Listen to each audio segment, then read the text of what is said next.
नमस्कार दोस्तों, मैं हूं लोकेंद्र मिश्रा और आप सबका स्वागत है इस वीडियो में। यूपीपीएससी एपीओ की जो परीक्षा है वो 10 जुलाई को प्रस्तावित है। लखनऊ और प्रयागराज में ये परीक्षा ली जाएगी। इसके बारे में कल ऑफिशियल नोटिफिकेशन आ गया था। तो चलिए हम देखते हैं कि यूपीपीएससी की जो सहायक अभियोजन अधिकारी की परीक्षा होती है, इसमें जीएस सेक्शन में कैसे प्रश्न आते हैं, कहाँ कहाँ से प्रश्न आते हैं। इसका सबसे अच्छा तरीका ये है कि आप पिछले साल के पेपर उठाइए और उसमें देखिए कि कैसे प्रश्न पूछे जा रहे हैं। तो बहुत लोगों ने मैसेज किया था कि कैसे इसके लिए जीएस सेक्शन को कैसे तैयार किया जाए। तो देखिए, जीएस सेक्शन के लिए आपके पास वही किताबें हैं जो कि यूपीपीएससी के लिए है। आप जो यूपीपीसीएस की प्रारंभिक परीक्षा देते हैं, ठीक वही परीक्षा आपको इसमें भी है। अब बस आपको ये करना है कि फ़िलहाल लास्ट के कुछ समय में हम क्या कर सकते हैं। तो लास्ट के कुछ समय में आपके पास यही एक ऑप्शन बचा हुआ है कि पुराने पेपर्स लगाइए और जितने क्वेश्चंस प्रैक्टिस कर सकते हैं वो करिए। कोशिश करेंगे कि 2 4 5 वीडियोस प्रैक्टिस वाले हम लोग इस चैनल पे भी अपलोड कर दें।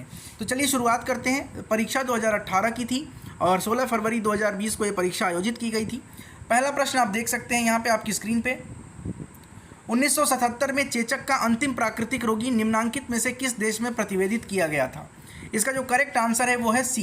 यानी कि यहाँ पे ये जो क्वेश्चन है, ये देखिए जीएस का क्वेश्चन, ये जीके का क्वेश्चन भी है और साथ साथ बायो से रिलेटेड क्वेश्चन भी है। तो ऐसे प्रश्न पूछे जाएंगे।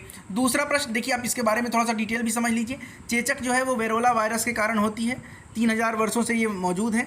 WHO ने इसके लिए टीकाकरण के लिए संभव हुआ टीकाकरण। आप देखिए, आपके पास कुछ ऐसी चीज़ें हैं जैसे मान लीजिए पहला एंटीबायोटिक कौन सा था, उसकी खोज किसने की थी। जैसे पेनिसिलिन है, अलेक्जेंडर फ्लेमिंग है।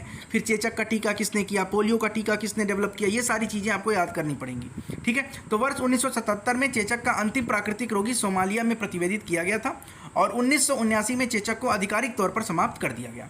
दूसरे प्रश्न की तरफ बढ़ते हैं। दूसरा प्रश्न क्या है, अंतरिक्ष से देखने पर पृथ्वी कैसी दिखाई पड़ती है, नीली, पीली, भूरी या लाल। तो अंतरिक्ष से जब आप देखेंगे तो पृथ्वी आपको दिखाई पड़ेगी नीले कलर की। ये देखिए, नीले कलर की दिखाई पड़ेगी। क्यों दिखाई पड़ती है? क्योंकि अधिकतर हिस्सा, पृथ्वी का 70% हिस्सा जल से ढका हुआ है और जल का कलर जो है वो नीला दिखाई देता है, ठीक है। ये देख सकते हैं आप इसको। अगला है, तीसरा है, सुमेलित करना है आपको। यहाँ पे सूची 1 और सूची 2 दी हुई है। सबसे पहले देखिए क्या है इसमें। एक तरफ पदार्थ है, दूसरी तरफ उसका उपयोग है। जैसे इओसिन है, सेल्यूलोज एसीटेट है, सिल्वर आयोडाइड है, कॉपर सल्फेट है। तो इसमें से आपको बताना है कि क्या इसका चुनाव कैसे होगा। ऑप्शन भी आपके सामने दिया है, ABCD करके ऐसे दिया है। देखिए, A, B और CD ऑप्शन है। इसका जो करेक्ट आंसर होगा वो मैं आपको बताता हूँ सीधे सीधे, टाइम वेस्ट नहीं करते हैं। जो करेक्ट आंसर है वो है, देखिए, इओसिन जो है वो लाल स्याही में प्रयोग की जाती है। सेल्यूलोज एसीटेट का प्रयोग चलचित्रों की फिल्म में किया जाता है। सिल्वर आयोडाइड का प्रयोग किया जाता है कृत्रिम वर्षा में और कॉपर सल्फेट का प्रयोग होता है कवकनाशी के रूप में। अब इसके साथ साथ सिल्वर से संबंधित कुछ और भी फैक्ट हैं, जैसे कि सिल्वर नाइट्रेट है, उसका प्रयोग कहाँ करते हैं। तो जो चुनाव के समय में मतदान में जो स्याही लगाई जाती है उसमें किस चीज़ का प्रयोग करते हैं। इसके अलावा फोटोग्राफी में किसका प्रयोग करते हैं, कृत्रिम वर्षा के लिए किसका प्रयोग करते हैं। इस तरह की कुछ चीज़ें हैं जो कि आपको याद रखनी पड़ेगी और ये केमिस्ट्री में आपको पढ़ना पड़ेगा। ये सब मैं एक बार जो इंपॉर्टेंट टॉपिक्स हैं उस पर भी हम एक वीडियो लेकर आएंगे। आगे बढ़ते हैं। इंद्रधनुष के सीमांत वर्णपट्ट कौन कौन से होते हैं। अब इंद्रधनुष जो है, आप देखिए 7 कलर होता है। 7 कलर में सीमांत पूछ रहा है, मतलब सबसे ऊपर वाला और सबसे लास्ट वाला। तो ऑप्शन आपके सामने है और इसका जो करेक्ट आंसर है वो है लाल और बैंगनी, ठीक है। विबग्योर होता है ना, विबग्योर आपने पढ़ा होगा ऐसे। तो इसमें वॉयलेट है एक और लास्ट में क्या है, रेड आता है। तो वॉयलेट और रेड, इसका करेक्ट आंसर हो जाएगा लाल और बैंगनी। आगे बढ़ते हैं। प्रश्न संख्या 5, निम्नांकित में से कौन सा सही सुमेलित नहीं है। अब यहाँ पर आपको बताना है, ये ज्योग्राफी का क्वेश्चन है। उष्णकटिबंधीय चक्रवात, जिसको हम ट्रॉपिकल साइक्लोन कहते हैं। तो फानी कब आया था, बुलबुल, वायु और पाबुक। ये एक तरह से आप देखिए तो ये करंट अफेयर का क्वेश्चन हो गया। तो करंट अफेयर्स में आपको हाल फिलहाल में जो तूफान वगैरह आए हैं उससे रिलेटेड क्वेश्चंस भी पूछे जाएंगे। करेक्ट आंसर जो इसका हो जाएगा वो हो जाएगा डी। पाबुक जो है ये मार्च 2019 इसका गलत आंसर है, जनवरी 2019 में आया था ये। आगे बढ़ते हैं। प्रश्न संख्या 6 देखते हैं। निम्नलिखित में से कौन सा नई दिल्ली विश्व पुस्तक मेला 2020 का मुख्य विषय था। 2020 का मुख्य विषय जो था वो था गांधी लेखकों के लेखक, गांधी राइटर ऑफ राइटर्स, ये उसकी थीम थी। प्रगति मैदान में हर वर्ष पुस्तक मेला लगता है, आपको पता होगा। इसका आयोजन नेशनल बुक ट्रस्ट के द्वारा किया जाता है। प्रश्न संख्या 7 की बात करें। निम्नांकित में से किस देश को विश्व पर्यटन दिवस 2019 समारोह के लिए संयुक्त राष्ट्र विश्व पर्यटन संगठन द्वारा चयनित किया गया। करंट अफेयर का क्वेश्चन है 2019 का, इसका आंसर हो जाएगा भारत।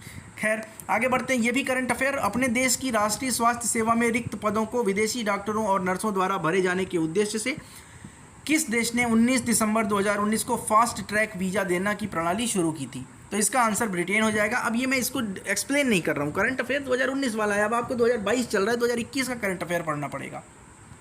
फिर एक करंट अफेयर है, देखिए करंट अफेयर्स कितना महत्वपूर्ण है। 50 प्रश्न में से अब तक ये 5वां प्रश्न ऐसा आ गया जो करंट अफेयर से है।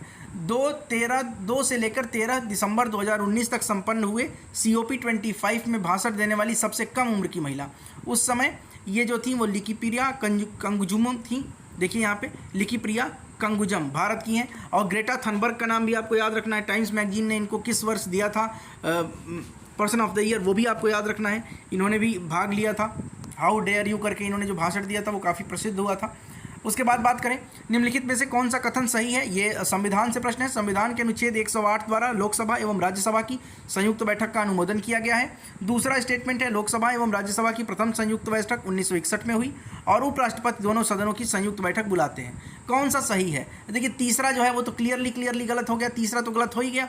आप समझ सकते हैं कौन बुलाता है, राष्ट्रपति बुलाते हैं, और राष्ट्रपति इसके बुलाने के बाद से कौन इसकी अध्यक्षता करता है, वो करता है लोकसभा का स्पीकर। तो यहाँ पर जो करेक्ट आंसर है वो हो जाएगा ऑप्शन सी, केवल 1 और 2 कथन ही हमारा सही है। सबसे पहले 1961 में बुलाया गया था। किस लिए बुलाया गया था? तो दहेज निरोधक विधेयक के लिए लोकसभा और राज्यसभा की संयुक्त बैठक बुलाई गई थी। ठीक है, आगे बढ़ते हैं। फिर देखिए 2002 में तीसरी संयुक्त बैठक पोटा के लिए बुलाई गई थी। राष्ट्रपति बुलाते हैं और लोकसभा का स्पीकर जो है वो अध्यक्षता करता है। निम्नांकित में से कौन सा युग्म सही सुमेलित है? संविधान का भाग 2 मौलिक अधिकार बिल्कुल गलत है। 2 जो है वो सिटीजनशिप से है। संविधान का 3 मौलिक अधिकार से है, तो ये दोनों गलत हो गया। संविधान का भाग 5 नीति निर्देशक सिद्धांत, ये भी गलत हो गया। संविधान का भाग 8 ये हो गया संघ राज्य क्षेत्र, तो यही सही है। इसका करेक्ट आंसर जो है वो ऑप्शन डी हो जाएगा। आगे बढ़ते हैं। 25 दिसंबर 2019 को भारत सरकार के कार्मिक मंत्रालय द्वारा जारी किए गए आंकड़े, देखिए इस क्वेश्चन को मैं नहीं बता रहा हूँ, ये क्वेश्चन आप देख लीजिएगा, मैं टेलीग्राम में ये पूरा PDF आपको डाल दूंगा, क्योंकि ये करंट अफेयर्स है और करंट अफेयर्स पुराना है तो इसका अभी हमारे नए परीक्षा में कोई महत्व नहीं है। ठीक है, तो आंसर इसका बी हो जाएगा वैसे। नेक्स्ट, पूरा ग्रामीण क्षेत्रों में शहरी सुविधाओं का प्रावधान मॉडल के संदर्भ में सही कथन कौन सा है? यह विकास का गांधीवादी दृष्टिकोण है। 5 फरवरी 2014 को डॉक्टर APJ अब्दुल कलाम द्वारा इसकी अवधारणा दी गई। और नीचे दिए गए कूट में से सही उत्तर बताना है, केवल 1, केवल 2, दोनों, या न तो 1 न तो 2। तो इसमें न तो 1 सही है और न तो 2 सही है, क्योंकि पूरा मॉडल जो है इसकी अवधारणा डॉक्टर APJ अब्दुल कलाम ने 25 जनवरी 2003 को दी थी। और इसमें इन्होंने कहा था कि सार्वजनिक निजी साझेदारी, जिसको हम पब्लिक प्राइवेट पार्टनरशिप कहते हैं, इसके तहत पायलट परियोजना की शुरुआत की गई थी और जनवरी 2004 में इसकी मंजूरी दी गई थी। तो न तो 1 सही है न तो 2 सही है। अब यहाँ देखिए, उत्तर प्रदेश लोक सेवा आयोग द्वारा इस प्रश्न का उत्तर विकल्प बी दिया गया है, तो कई बार आंसर भी गलत हो जाता है, आंसर की गलत दे दी जाती है। यहाँ पर देखिए सूची 1 से सूची 2 को सम्मिलित करना है। टुंड्रा कंगारू, सवाना पेंगुइन, पश्चिमी ऑस्ट्रेलिया जेब्रा और अंटार्कटिका तट रेंडियर। इसका जो करेक्ट आंसर हो जाएगा वो ऑप्शन बी हो जाएगा, यानी कि टुंड्रा जो है वो रेंडियर हो जाएगा। टुंड्रा प्रदेश में रेंडियर पाए जाते हैं, सवाना प्रदेश में जेब्रा पाए जाते हैं, पश्चिमी ऑस्ट्रेलिया में कंगारू पाए जाते हैं और अंटार्कटिका के तट पर पेंगुइन पाए जाते हैं। 15वां प्रश्न देखते हैं, कथन और कारण से संबंधित। ओजोन छिद्र केवल अंटार्कटिका के ऊपर स्थित है और ओजोन परत वायुमंडल के समताप मंडल के निचले भाग में पाया जाता है। अब आपको बताना है कि इसमें से कौन सा कथन है, तो इसमें डी कथन सही है। ए असत्य है परंतु आर सत्य है। मतलब ओजोन छिद्र केवल अंटार्कटिका के ऊपर, देखिए जब भी प्रश्न में ऐसे पूछे कि केवल ये ओनली लगा दे तो समझिएगा कि वो क्वेश्चन आपका, वो ऑप्शन आपका सामान्यतः सही नहीं होगा। ठीक है, PCS की परीक्षा में याद रखिएगा। मुख्यतः समताप मंडल में पाए जाते हैं, ये बात बिल्कुल सही है। अंटार्कटिका के ऊपर है लेकिन और जगह पर भी है, जैसे आर्कटिक में भी थोड़े बहुत मात्रा में है। 2011 की जनगणना याद रखिए, जनगणना बहुत महत्वपूर्ण है UP APO के लिए। 2011 की जनगणना के अनुसार भारत के निम्नांकित में से किस राज्य में जनसंख्या का घनत्व सबसे कम था? तो सबसे कम जनसंख्या घनत्व अरुणाचल प्रदेश का है, याद रखिए। और इसके साथ ही ये भी याद रखिएगा कि सबसे अधिक जनसंख्या घनत्व बिहार का है। सबसे अधिक जनसंख्या की बात करें तो वो उत्तर प्रदेश का है, अपने राज्य का है। ठीक है, सबसे अधिक जनसंख्या उत्तर प्रदेश का, सबसे अधिक जनसंख्या घनत्व बिहार का और सबसे कम जनसंख्या घनत्व अरुणाचल प्रदेश का। ठीक है, आगे बढ़ते हैं। निम्नांकित में से किस दशक में भारत की कुल नगरीय जनसंख्या की वृद्धि दर कुल ग्रामीण जनसंख्या की वृद्धि दर से अधिक रही? इसका करेक्ट आंसर हो जाएगा 2001 से 2011। 2001 से 11 में नगरीकरण बढ़ा है और ग्रामीण जनसंख्या की वृद्धि दर से अधिक रहा है। आगे बढ़ते हैं, नेक्स्ट क्वेश्चन की तरफ आते हैं। देखिए 2 प्रश्न हो गए जनसंख्या से। निम्नांकित में से कौन सा सही सुमेलित है? The idea of history RG Collingwood, decline of the West Karl Marx, what is history EH Carr और a study of history AJ Toynbee. इसका करेक्ट आंसर जो है वो बी है, बी गलत है।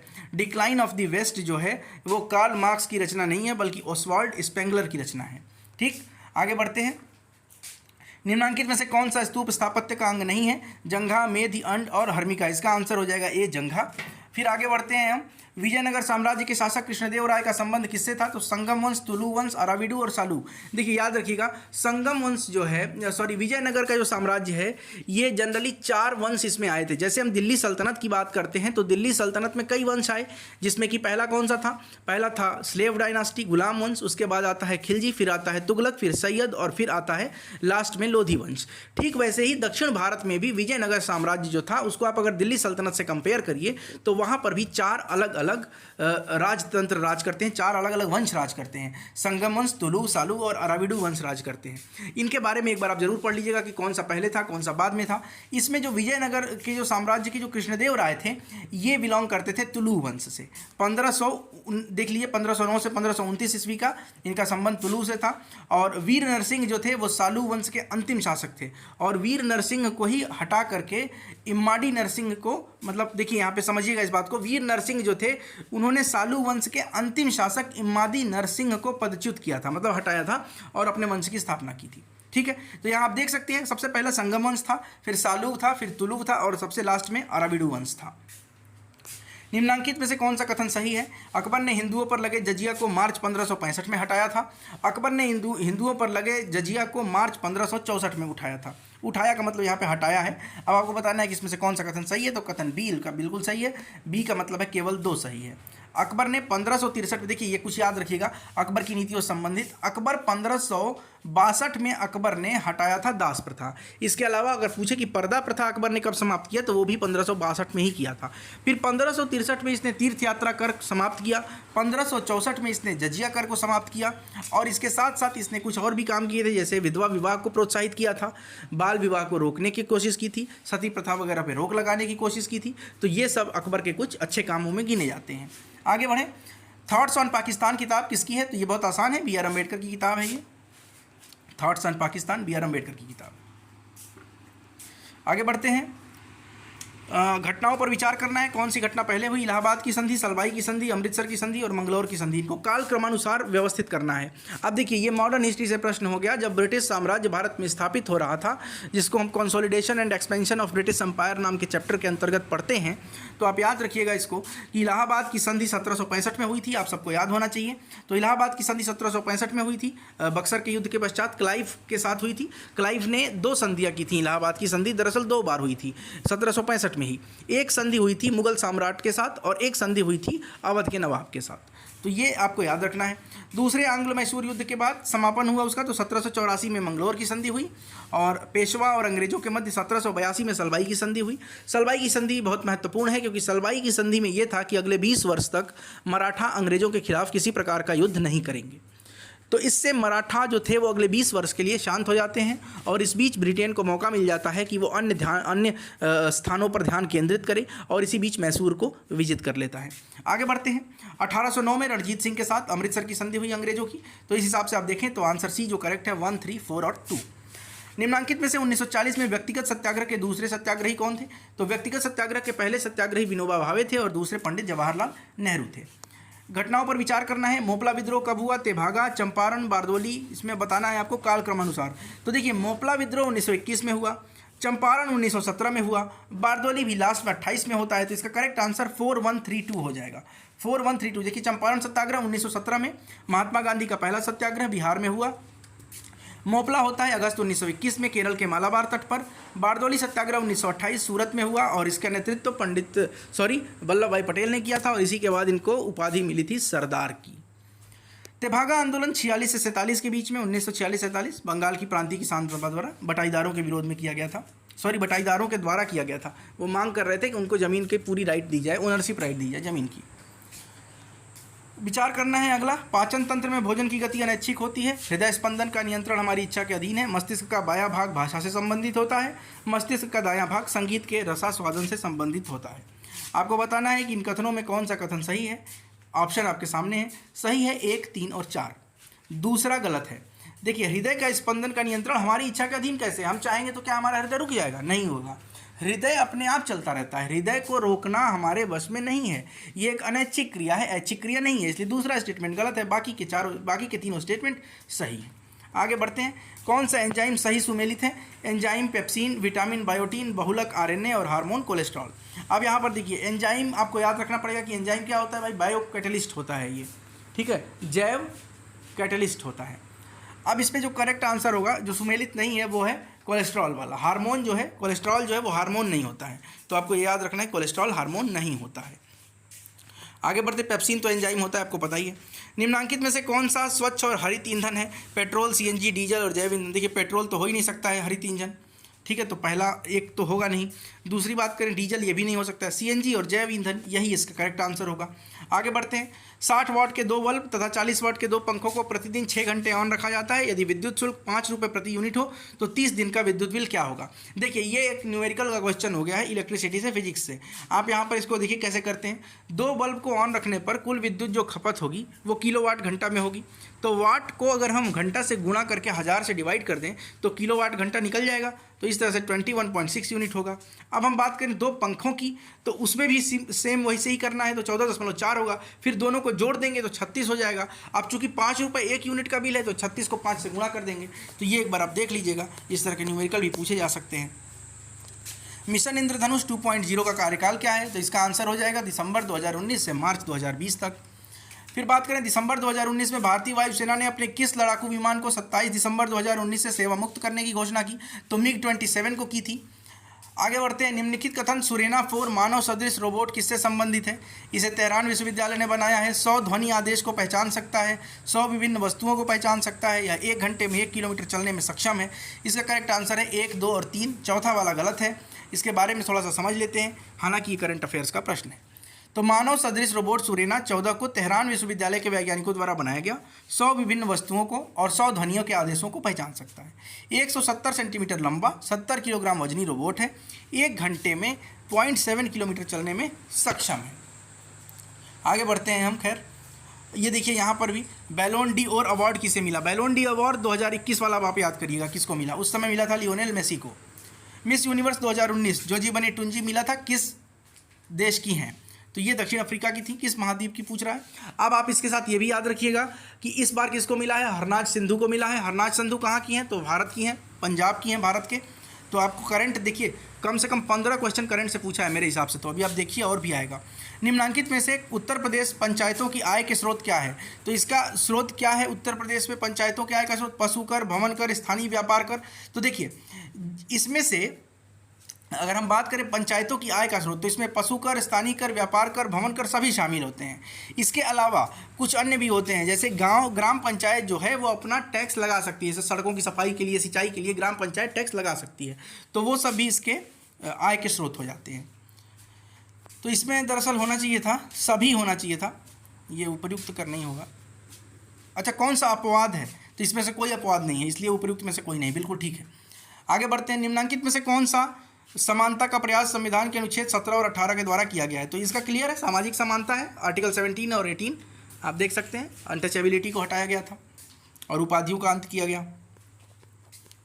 आगे बढ़ें, इसको भी बताइए कि भारतीय कॉफ़ी बोर्ड का हेडक्वार्टर कहाँ है, तंबाकू बोर्ड का कहाँ है, मत्स्य विकास बोर्ड का कहाँ है, राष्ट्रीय जूट बोर्ड का कहाँ है? करेक्ट आंसर हो जाएगा भारतीय कॉफ़ी बोर्ड बेंगलुरु में, तंबाकू बोर्ड गुंटूर में, राष्ट्रीय मत्स्य विकास बोर्ड हैदराबाद में, राष्ट्रीय जूट बोर्ड कोलकाता में। निम्नलिखित में से कौन सा वीज़ा यूएस कंपनियों में विदेशी नागरिकों द्वारा विनियोग से प्रेरित करने के उद्देश्य से लगाया गया है? ये देखिए करंट अफेयर का फिर से क्वेश्चन है, इसका आंसर B5 होगा। खैर करंट अफेयर्स वाले को ज़्यादा ध्यान अभी मत दीजिए इस पेपर में। हाँ, ये जरूर ध्यान दीजिए कि ट्रेंड एनालिसिस जरूर करिए इसके हिसाब से। बात करते हैं देश और उसकी राजधानी की, तो ऑस्ट्रिया की राजधानी वियना है, ये तो बिल्कुल सही है। स्लोवाकिया की भी ब्रातिस्लावा है, ये भी सही है। क्रोएशिया की जाग्रेब है, ये भी सही है। स्लोवेनिया की वुडूज नहीं है, यानी कि ऑप्शन ए जो है वो सुमेलित नहीं है। ठीक है, तो इस तरह से आप देश भी याद रखिए। स्लोवेनिया की जो है वो जुब्लजना है राजधानी, नाम ऐसे ऐसे हैं। निम्नलिखित में से कौन सा तट मच्छर तट के नाम से जाना जाता है? बड़ा अच्छा प्रश्न है। तटों के नाम भी आपको याद होने पड़े, जैसे भारत में है कोरोमंडल तट किसको कहते हैं, कोंकण तट किसको कहते हैं, मालाबार किसको कहते हैं, ये सब आपको, उत्कल तट किसे कहते हैं, ये सब पढ़ लीजिएगा जरूर एक बार। तो कैरिबियन सागर से लगा हुआ होंडुरास और निकारागुआ का तटीय क्षेत्र, यही इसका आंसर हो जाएगा। तो और बाकी ऑप्शन पढ़ने की जरूरत है नहीं, इसी को मॉस्किटो कोस्ट कहते हैं। फिर जनगणना से तीसरा प्रश्न, 2011 की जनगणना के अनुसार भारत का लिंगानुपात क्या है? तो इसका करेक्ट आंसर क्या हो जाएगा भाई? देखिए भारत का लिंगानुपात 940 था जनगणना के अनुसार, ठीक है, 2011 के अंतिम जनगणना के अनुसार भारत का लिंग अनुपात 943 है। तो 943 ऑप्शन है नहीं, तो 943 की जगह पे हम 940 ही लगाएंगे यहाँ पे। ठीक है, यूपी का भी बताइए कमेंट करके कितना है। 2011 की जनगणना के अनुसार जनसंख्या घनत्व तो बताना है। देखिए बिहार का 1106 बता रहा है, सुमेलित है, बिल्कुल सही है, सबसे अधिक है बिहार का, अभी मैंने बताया था। उत्तर प्रदेश 829, ये भी सही है। तमिलनाडु 555, ये भी सही है। केरल का 760, ये गलत हो गया, केरल का 760 नहीं है, केरल का जो है वो 860 है। निम्नांकित में से कौन सा सही सुमेलित नहीं है? हाथी गुम्फा का अभिलेख उड़ीसा, यही देखिए यहाँ पे बताना है आपको कौन सा सुमेलित नहीं है। एलोरा महाराष्ट्र बिल्कुल सही है। बाघ मध्य प्रदेश। नागार्जुन पहाड़ी पश्चिम बंगाल, देखिए ये गलत है, डी। नागार्जुन पहाड़ी जो है वो पश्चिम बंगाल का नहीं बल्कि बिहार से है। ठीक है, बिहार में है, तो इसको बिहार याद रखना है। आगे बढ़ते हैं। निम्नांकित में से कौन सा शासक मौर्य राजवंश से संबंधित नहीं है? तो बिंबिसार, बृहद्रथ सबसे आखिरी शासक था, तो वो है ही। चंद्रगुप्त मौर्य सबसे प्रथम शासक था मौर्य वंश का, तो वो भी है। अशोक तो मौर्य वंश का था ही था। बिंबिसार नहीं होगा इसका आंसर, हाँ बिंदुसार देता तो वो हो जाता आंसर। बादशाहनामा के लेखक कौन थे? बादशाहनामा अब्दुल हमीद लाहौरी ने लिखा था। ठीक है, और अबुल फजल जो थे उन्होंने क्या किया था? उन्होंने ट्रांसलेशन डिपार्टमेंट संभाला था और बहुत सारे ग्रंथों का अनुवाद किया था, जैसे पंचतंत्र का फारसी अनुवाद किया था अनवार सुहाइली नाम से। अकबरनामा को पूरा किया था। ठीक है, तो ये सब आप याद करिएगा। हुमायूं नामा गुलबदन बेगम ने लिखा था। फिर उसके बाद और भी जो किताबें हैं मुग़ल वंश के संबंधित और उसके साथ साथ सल्तनत काल के संबंधित, वो आप जरूर पढ़िएगा एक बार। आगे बढ़ते हैं। अगला प्रश्न, महारानी एलिजाबेथ ने ईस्ट इंडिया कंपनी को पूर्व में व्यापार करने हेतु राजकीय अध्यादेश कब जारी किया? आसान सा प्रश्न, 31 दिसंबर 1600 को दिया था। और नेक्स्ट देखिए यहाँ पर, मराठा जो थे वो कौन से मराठा किस क्षेत्र में अपना आधिपत्य रखते थे, अधिकार रखते थे? गायकवाड़, ग्वालियर, होलकर, नागपुर, सिंधिया, बड़ौदा, भोंसले, इंदौर। इसको सही सुमेलित जब आप करिएगा तो इसका आंसर होगा गायकवाड़ जो थे वो बड़ौदा के थे, होलकर इंदौर के हुआ करते थे, सिंधिया ग्वालियर के हुआ करते थे और भोंसले जो थे वो नागपुर के हुआ करते थे। वाइकोम सत्याग्रह के बारे में बताना है। पहला स्टेटमेंट त्रावणकोर में शुरू हुआ, दूसरा केरल में नमक कर के खिलाफ था। इसमें आपको बताना है कौन सा कथन सही है। देखिए सही है और सही नहीं है, ये भी ध्यान देना पड़ेगा आपको। तो इसका जो करेक्ट आंसर हो जाएगा वो हो जाएगा आपका आंसर ए, केवल कथन एक सही है इसका। त्रावणकोर में हुआ था या केरल में नमक कर के खिलाफ था, ये नहीं है, ये छुआछूत के खिलाफ था। 49वां प्रश्न, निम्नलिखित में से कौन सा सही सुमेलित नहीं है? सूरत की संधि 1775 बिल्कुल ठीक बात है, सही है। मद्रास की संधि 69 बिल्कुल सही है। बेसिन की संधि 1803 सही है। लाहौर की संधि 1846 नहीं होगा, अभी बताया गया था। लाहौर की संधि जो नहीं, ये क्वेश्चन नहीं हमने डिस्कस किया था, तो लाहौर की संधि जो है वो नहीं होगा इसका आंसर, आप देख सकते हैं। बाकी यहाँ पे कुछ स्टेटमेंट भी लिखे हुए हैं, वो सब आप एक बार पढ़ लीजिएगा। मैं इसको PDF को तो अभी डाल ही दूंगा ग्रुप में। A history of the Arya Samaj पुस्तक के लेखक कौन थे? तो लाला लाजपत राय थे। एक और किताब आती है अनहैप्पी इंडिया, इस किताब के लेखक कौन थे? तो वो भी लाला लाजपत राय थे। तो अब मैं बताता हूँ कि आपको क्या करना है। आपको ये पेपर जो भी है पुराने पेपर से एक बार लगा लेने हैं। इसके अलावा आपको देखना है कि कहाँ से प्रश्न आ रहे हैं। 10 प्रश्न बिल्कुल सही आप याद रखिएगा। 50 में से 10 प्रश्न आपको करंट अफेयर से मिल रहे हैं, 4 या 5 प्रश्न आपको जनसंख्या से मिल रहे हैं, जनगणना से मिल रहे हैं। तो 15 प्रश्न ये तो ऐसा है कि आपको छोड़ना ही नहीं है। इसके अलावा हिस्ट्री से भी 2-3 क्वेश्चन आ रहे हैं, 3-4 क्वेश्चन, 5 क्वेश्चन लगभग हिस्ट्री से आ जा रहे हैं। ऐसे ही लगभग 4-5 क्वेश्चन संविधान से भी आपको मिल जाएंगे। तो इस हिसाब से आप अपनी तैयारी करिए। बाकी सब ठीक है, जैसा भी होगा पेपर उसके हिसाब से फिर डिसाइड होगा कि कट ऑफ क्या जाती है और ये तमाम चीज़ें। ये जो है GS वाले सेक्शन, मैं कोशिश करूँगा अगर इस वीडियो पे आप लोगों ने अच्छा से ठीक ठाक कुछ मिलता है मुझे फीडबैक आपका, तो फिर मैं ज़रूर कोशिश करूँगा कि कुछ और प्रश्न भी ले आए जाएँ, कुछ टॉपिक वाइज ऐसे सेक्शंस ले आए जाएँ। बहुत बहुत धन्यवाद, मिलते हैं नेक्स्ट वीडियो में।